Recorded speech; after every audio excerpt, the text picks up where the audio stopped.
Hi everyone, welcome. I'm down here in my basement, affectionately known on my channel here as my wormery, because I run a bunch of worm bins down here on this shelf. You see a whole bunch of trays that either used to have worms in them or currently actively do have worms in them. And I use the worms to compost all of my kitchen scraps and sometimes garden waste, leaves, cardboard, newspaper, whatever I can give to the worms that they'll break down. I give them, and what they give in return is this really nice fine compost that I can use out in my garden. And I've got a bin that's scheduled for feeding today, if you will. I got back from vacation yesterday, so before I left I did create a little bit of a schedule just so I can get a sense of, when will all my bins once again get the attention that they require after I get back from vacation. So the bin that we're checking in on today, it's been 12 days since it was last fed. It's a 58-day-old European nightcrawler worm bin. It's right down here on the bottom. It's not even on a shelf. It's actually resting on the floor. And so far, over its 58 days of age, it's received 6 feedings. And we're going to get this thing up on the bench so we can take a closer look at how things in here are coming along. And chances are it's going to need some food. So let's get this thing up on the bench and see where things stand. So 12 days ago when this bin was last fed, it received, well, I guess when we first went in there, we did find some leftovers. We found about half of a mango, because a whole mango had been placed in there 2 feedings ago. And when we checked in here last time, we found what was still a pretty good amount of the mango remaining. The seed was still in there, but it was still kind of covered with a lot of the meaty material of the fruit. So they hadn't done away with the entire mango quite yet. So they did have some leftovers, but in addition to the leftovers, the fresh food that got added last time, 12 days ago, it consisted of a pretty good amount of strawberries, probably, I don't know, half of a Ziploc full maybe. There was a whole apricot in there, minus the pit. There was half of an eggplant. There was like a whole cucumber, a part of a tomato, and some coffee was added. So there was a pretty good feeding applied last time. There was a number of pieces of scrap paper thrown in there too. I think I had some soiled paper towels and stuff like that. I just got back from vacation last night, so my supply of stuff to give them is not really, so I don't have like, soiled paper towels and stuff that I've been putting aside. I got home from vacation yesterday, and then I proceeded to make a quick video about my outdoor worm bins. And then I was also kind of surprised at the fact yesterday when I got home from vacation that the freezer door was left open a little bit and allowed for pretty much everything in the freezer to thaw out. So in addition to the stuff that I was already storing in my freezer as stuff that was intended to be worm food, there's now a whole bunch of additional stuff that's also going to be worm food. And maybe today's feeding is going to consist of some somewhat unconventional things. Like I think I got a couple bags of frozen veggies that I think I'm just going to do away with. I'll probably just bring down those 2 bags that I know that it has a bunch of like assorted chopped veggies in them. I don't know if letting some sort of frozen foods that you bought home from the store frozen and kept frozen, if they thaw out, if they get prepared later, are they going to be mush or what? But almost everything in the freezer was written off as garbage for the most part. Garbage, which in most cases, if it was something that would have normally been consumed by humans in this house, if it doesn't get consumed by humans and is left over, maybe it ends up just becoming worm food, basically. So far we did find one other piece of leftover. Besides that half of a mango that we found as a leftover last week, we did definitely find one of these chunks of corn cob. Very brittle at this point. It's falling apart. And I think there were a number of those, so we'll probably see a few of those. It does seem like the area where we last fed, which was right down the middle, is kind of a popular spot. We're already bumping into a few worms after we've only probed down maybe an inch into the material. I didn't really bury the food that they received very deep because I guess I think I had it covered with a whole bunch of bedding materials. So in the end, it did get covered up with some of the material from the bin, some of the, you know, composted, broken down materials, but a large part of what the food was covered with last time I fed was a bunch of additional bedding that was added. So here in the category of leftovers is not the mango seed that was the seed of the mango we found last week, not yet eaten. This is a seed that was in here for quite a while longer, I think. Now here's another mango seed, and this has got to be the seed from the mango that was leftovers last week, because it does seem like we got quite a difference here, right? One mango seed is kind of popular, has some worms hanging out on the inside of it. But this one right here seems like it's much more popular. It's got worms all over it. I think it's the one that was part of the leftover mango that we bumped into last week. I don't think we're going to find much more. As I mentioned earlier, the stuff that was used last week, almost 2 weeks ago now, right? Last feeding was mainly strawberries, apricot, cucumber, tomato, all kinds of really savory, juicy fruits and veggies that you wouldn't expect the worms to ignore for long. So I'm not surprised that in addition to the 2 mango seeds and a few chunks of corn cobs, the only leftovers we're finding from the last feedings are the bedding that was included with those feedings. So that's a pretty good sign. 12 days, that's a reasonable amount of time to expect a typical feeding to be consumed. But, you know, naturally that assumes you've got maybe about 1,000 worms like this bin here has. And that the feedings you apply are moderate, you know. I guess I usually try to portion my feedings in my worm bins somewhere in the neighborhood of maybe 2 or 3 handfuls. Try not to go too overboard. And then I usually expect for those feedings to be consumed within about, 8 or 10 days. In this case, we're 12 days in from the last feeding, so it is pretty realistic to expect that the most of what they had was consumed. I did try to prepare for my vacation by feeding a little bit more generously in each of my bins the last time they were all fed, so that they can easily withstand not getting checked in on for a good 12 days, which is about the average, I believe, interval. So I know that the bin that I put on my schedule to get fed tomorrow, it will have been 12 days since the last time I was fed. Same for the bin that will get fed the day after, as is the case with this bin too, 12 days. So the little schedule that I built did sort of create a 12-day interval between feedings for once I get around to getting caught up on all my different worm bins. The material down at the bottom, definitely kind of compacted, castings only sort of material. So I was just kind of checking it out and bringing some of it up to the top as I was making some room down in here. I do feel like I might have gone a little bit overboard here in terms of making room. It might be excessive. But I've got a whole bunch of shredded newspaper. Maybe what we'll do is we'll just go kind of crazy on the bedding here today, is we'll give them a pretty good size feeding so they could do away with some of the stuff that thawed out in my freezer that was left ajar, or its door that was left ajar, allowing everything to thaw out. A lot of stuff spoil. But we're going to just use a whole bunch of this shredded newspaper that I've got here. I've got another bag like this with a whole bunch of it in there as well. And that should be a pretty nice foundation for us to drop today's feeding into. I've got my typical coffee in here, and this is avocado that had been kind of ground up, almost sort of like a guacamole sort of a paste, and it too was in the freezer. So since it thawed out, it's just not, I'm not considering it as being trustworthy for human consumption, but I got a feeling that the worms are going to really enjoy it. So in addition to those couple things that I bought down here, I'm going to go get those 2 bags of frozen veggies that also thawed out, bring them down from my collection of stuff that's got to be composted.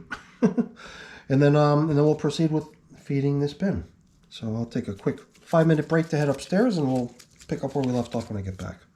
So these are what I'm talking about. I've got 2 of them, and I would have to say that if each of these had to count for a good generous handful, I would say that's about right. So, kind of keep into my portioning theme, not going too overboard. Let's get ready to feed here by throwing in some nice shredded paper. There's still quite a bit in this bag, so we're definitely going to be adding more. So let's see. I've got to get this stuff out of here. But if you might have noticed when I was kind of rolling this thing around, it was sort of staying together as almost like a chunk, like a lump. I wonder if I can just drop it in there, and yeah, majority of it did come out. Good. We'll scoop the rest out using my gloves, and then luckily we'll be able to wipe most of it off and leave most of it in the bin to be consumed by the worms by just wiping it into the bedding. Now I've got this stick over here. I was using this stick to try to probe down into these two containers that I've got with the old coffee in it. The coffee's been sitting in here so long, just incredible how sticky the coffee became. I actually had a hard time dislodging it from the bottom of the container, even with the stick. But I was able to, yep, if you look in here, I got almost all of it out, so I'm pleased with that. But as far as how much of it's going to just come sliding out of the container, how much is going to want to stay stuck to the bottom, that remains to be seen. So this is kind of like an interesting concoction here of yummy worm food, sort of fused together with the bedding that was intended to go with it. And I think this is actually probably a better bet than just piling stuff right on top. Because it does almost seem like most, if not all, of the paper that was here got soaked by that pulverized veggie. And I bet you it's going to make all that paper a lot more tempting for the worms to just gobble up. Although, you know, these are night crawlers, European night crawlers. Their tendency is to like chewing on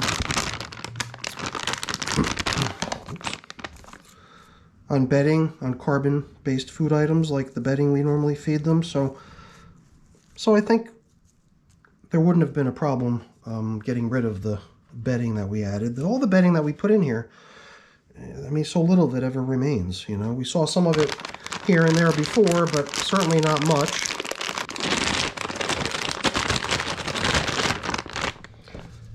So I think they're really going to like this. Look at that, all nice little chunks of food, all bite-sized.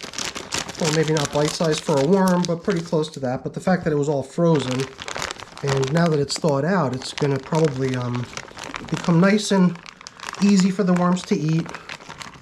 Look at all that yummy food. My worms don't often get peas, but I got a feeling they're going to like the peas. Carrots and green beans I've often fed to my worms, and they always love that stuff, and it always goes very quickly. So I got a feeling that all these veggies are things that the worms are really, really going to enjoy. I got another bag of this stuff, but you know what? Before we put that in, why don't we dress it up with a little bit more bedding. I want to definitely go big on bedding these days. It's my new kick. So this might not even be the end of it. We might add even more. Yeah, we're definitely going to add even more. But I've also got a few other things I'd like to toss in here. The coffee. Curious to see how much of it came out. I'm not going to go nuts about it though. There's a little bit left. I'll pick that out at another time. Include it in a future feeding. We're just going to yeah, look at this stuff. Really sticky. I never see the coffee that I feed kind of sticking together like that. It's either dry, crumbles easily, or even when it's wet, it usually crumbles easily. I've never seen it kind of sticking together like paste like that. Kind of interesting. Maybe that means there's something growing in it. Maybe there's like some fungi or bacteria or something already in there.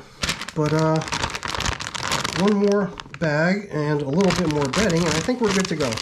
You know, if you look at the type of foods that they're getting here today, I guess you'll probably agree with me that none of these things are probably coarse enough to require a whole lot of grit to digest. All these things are almost like mush, I guess, at this point, now that they're thawed out. So, I'm not adding grit this go around. I've probably added grit almost every other time I've fed though, so there's certainly no absence of or shortage of grit in this container. So if they need grit, they'll be able to source it from elsewhere. So what else we got? Got rid of the pulverized avocado. The leftovers, right? There's some leftovers that we encountered on the way down. This is the newer avocado seed. And then there was the older one too. Here's some chunks of corn.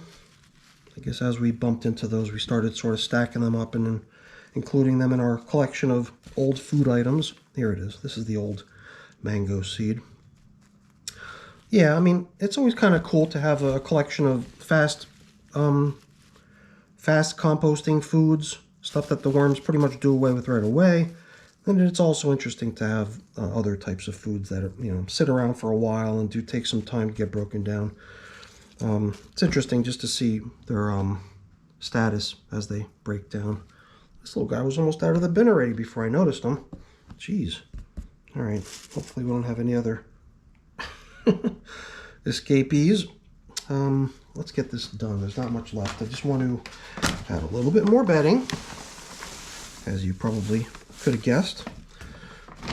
Got a little bit left, but we'll use that at a future time. I think what we've put in here is quite enough. Don't have to go overboard. I don't have leaves right now. I've actually run out of leaves. I have to head back outside and get more at some point. So we're just going to use what we've got here. Some of this nicely broken down stuff. A lot of this is actually almost all castings. Stuff that I fished out from down low near the sides of the feeding area. I see all kinds. I see cocoons all over the place within it. I don't know if the camera's catching many of them or any of them. But I definitely see cocoons scattered throughout this material, which is really nice. Did I stack it all up over on that side? Did I put any over here? Whatever. We'll just take a variety of different materials from the side and bring it inboard to cover up with. I like having the foods that I've fed submerged because I wouldn't want the foods out on, to be out on the surface and become sort of a tempting thing that passerby critters, insects, who knows what, might be attracted to. This is a banana stem. That thing's really far gone. That's definitely from a feeding that dates back quite some time if it's that far broken down. Now let's take some of this stuff here too and cover up with, and we'll be good to go here. Since I've got no leaves to add fresh, there's that, the seed of something. We're just going to take some of these older leaves and spread them out across the top. I like to have sort of a natural environment when I first open a bin. I don't know. It doesn't really matter whether you give them leaves as their bedding or shredded cardboard, paper, whatever. They're not picky. So having leaves across the top is totally a cosmetic preference thing that I like. So certainly doesn't mean that's the way everyone's got to do it. So that's cool. I like it when I add a lot of bedding, it's like I can almost sense that I've added, half an inch, almost an inch to the height of the overall contents of the bin. As the worms break everything down, it'll continue settling. But it is kind of nice to feel like you're building up all the bedding in the bin and sort of increasing the overall volume of the space that the worms are given to live in. And I definitely like the way the moisture is getting retained by just these pieces of paper and cardboard. The material in the bin has got a nice dampness level as soon as you get down below the dry leaves that are on the top surface. So I think this is just the right amount of coverings to put in here. So there's not much left for me to do here. All I've got to do is get a few things cleaned up and put away, but I'm not going to waste your time with that because that's boring. I'm going to head out now, but before I go, let me just say thank you. Thanks so much for watching. Hopefully you enjoyed the video. If you did, please remember to leave me a thumbs up. That's always really appreciated. And if you haven't done so already, please also consider subscribing to the channel too. That's really appreciated as well. All right, everyone. Thanks for watching. Have a great day.